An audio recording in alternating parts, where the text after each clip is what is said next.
छत्तीसगढ़ में कोरोना के बढ़ते मामलों के बीच अब स्वाइन फ्लू ने दस्तक दे दी है। रायपुर समेत कई जिलों में स्वाइन फ्लू की दस्तक से स्वास्थ्य विभाग में हड़कंप मच गया। 5 नए केसों के साथ ही बीते एक महीने में रायपुर में 26 स्वाइन फ्लू के मामले सामने आए हैं।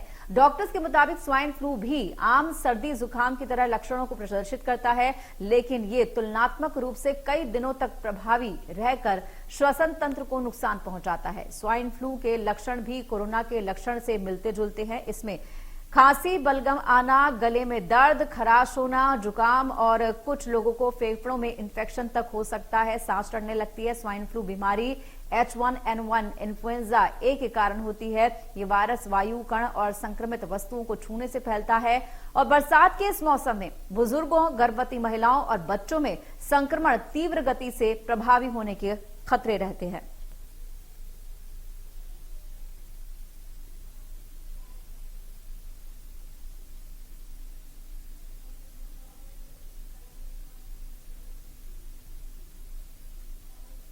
और ज्यादा जानकारी के लिए सिकंदर से बात करेंगे, हमारे सहयोगी। सिकंदर, आपसे जानना चाहेंगे, स्वाइन फ्लू से सावधान होने की जरूरत बताई जा रही है, किस तरीके से स्वाइन फ्लू के मामले सामने आ रहे हैं? पूजा, आपको बता दूं कि जिस तरह से छत्तीसगढ़ में अगर बात किया जाए तो लगातार कोरोना का दर्ज जिस तरह से छत्तीसगढ़ झेल रहा है, कोरोना में लगातार कोरोना के मरीजों का जिस तरह से छत्तीसगढ़ में इजाफा हो रहा है, लगभग अगर बात किया जाए तो 493 नए केस कोरोना के दर्ज किए गए। ऐसे में जिस तरह से स्वाइन फ्लू की दस्तक जब हुई थी, जब पहला मामला सामने आया था, तो स्वास्थ्य अमला को पहले मामले से लेकर ही अलर्ट हो जाना था, लेकिन पहले मामले में अलर्ट ना होने की वजह से धीरे धीरे 8 मामले हो गए। 8 मामले होने के बाद फिर 14 नए केस स्वाइन फ्लू के सामने आए थे, जिससे स्वास्थ्य मंत्री टीएस सिंहदेव ने खुद स्वास्थ्य विभाग की एक बड़ी बैठक बुलाई थी। इस बड़ी बैठक में स्वास्थ्य मंत्री टीएस सिंहदेव ने खुद जितने भी जिले के अस्पताल हैं, उप स्वास्थ्य केंद्र है, स्वास्थ्य केंद्र है, सभी जगह निर्देशित किया गया था, सभी कलेक्टरों को भी निर्देशित किया गया था कि जो स्वास्थ्य स्वाइन फ्लू के जो उपकरण है वो तत्काल जिले के अस्पतालों में पहुंचाया जाए, उप स्वास्थ्य केंद्रों में पहुंचाया जाए। जो दवाइयां हैं स्वाइन फ्लू के लिए, वो दवाइयां तत्काल लोगों तक पहुंचाया जाए। लेकिन ऐसा नहीं, इस तरह से व्यवस्था नहीं करने के बाद जिस तरह से छत्तीसगढ़ में आज 5 नए मामले दर्ज किए गए हैं, तो कुल मिला के 26 प्रकरण जो है छत्तीसगढ़ में अब स्वाइन फ्लू के यहाँ पे दर्ज किया गया है। महज एक महीने में 26 नए मामले स्वाइन फ्लू का दर्ज होने के बाद तो स्वास्थ्य विभाग में और स्वास्थ्य में हड़कंप मच गई है। जिस तरह से अगर बात किया जाए तो छत्तीसगढ़ के राजधानी रायपुर में ही 5 नए मामले दर्ज किए गए।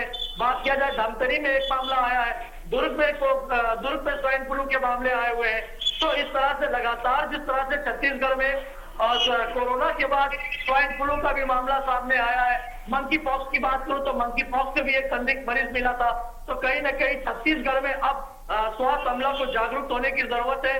स्वास्थ्य अमला को अब ग्राउंड जीरो पर उतर कर काम करने की जरूरत है, क्योंकि बरसात का समय है और इस तरह से लगातार जैसे स्वाइन फ्लू बीमारी फैल रही है, तो कहीं न कहीं छत्तीसगढ़ के लिए एक मुसीबत की घड़ी खड़ी करते नजर आ रही है। कोरोना के तो अलग से मामले लगातार दर्ज हो ही रहे और ऐसे में स्वाइन फ्लू की दस्तक, वो भी 26 नए मामले एक महीने में दर्ज होना, तो छत्तीसगढ़ के स्वास्थ्य महकमा पूरी तरह से हड़कंप मच गया है। अब स्वास्थ्य अमला जिस तरह से आदेश निर्देशित किया गया था कि सभी अस्पतालों में दवाइयां और उपकरण की व्यवस्था की जाए, लेकिन पर्याप्त मात्रा में जो उप स्वास्थ्य केंद्र है वहां पर दवाइयां नहीं पहुंची गई है और जो जिले के स्वास्थ्य केंद्र है वहां तक ही दवाइयां और उपकरण पहुंची हुई है। जिस तरह से पूरे मामले की जानकारी हमने स्वास्थ्य विभाग के डॉक्टर से लेने की कोशिश की गई थी और डॉक्टर ने जिस तरह से बताया था कि स्वाइन फ्लू के मामले जो है और स्वाइन फ्लू जिस तरह से फैल रही है, उनके लक्षण कोरोना के लक्षण से मिलते जुलते हैं।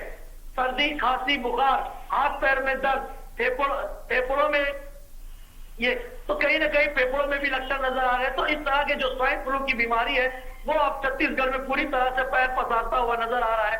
26 नए मामले दर्ज होने के बाद अब स्वास्थ्य अमला को जागरूक होने की जरूरत है और आम जनता को भी जागरूक करने की जरूरत है। जी सिकंदर, क्या कुछ तैयारी प्रशासन की तरफ से इससे निपटने के लिए और इसके इलाज के लिए क्या कुछ किया जा रहा है? अस्पतालों में किस तरह की व्यवस्था की गई है?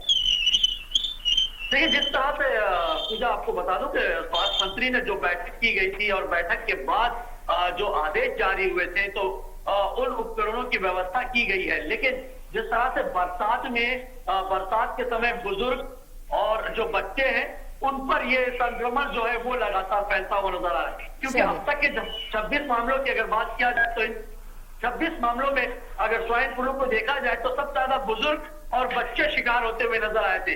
क्योंकि कुछ दिन पूर्व ही 14 साल का एक बच्चा स्वाइन फ्लू से पीड़ित था, जिसके सैंपल ले गए थे और सैंपल टेस्ट होने के बाद जब रिपोर्ट आई थी तो एक मासूम बच्चा ही स्वाइन फ्लू का शिकार हुआ था। सिकंदर, आप हमारे साथ जुड़े रहिए।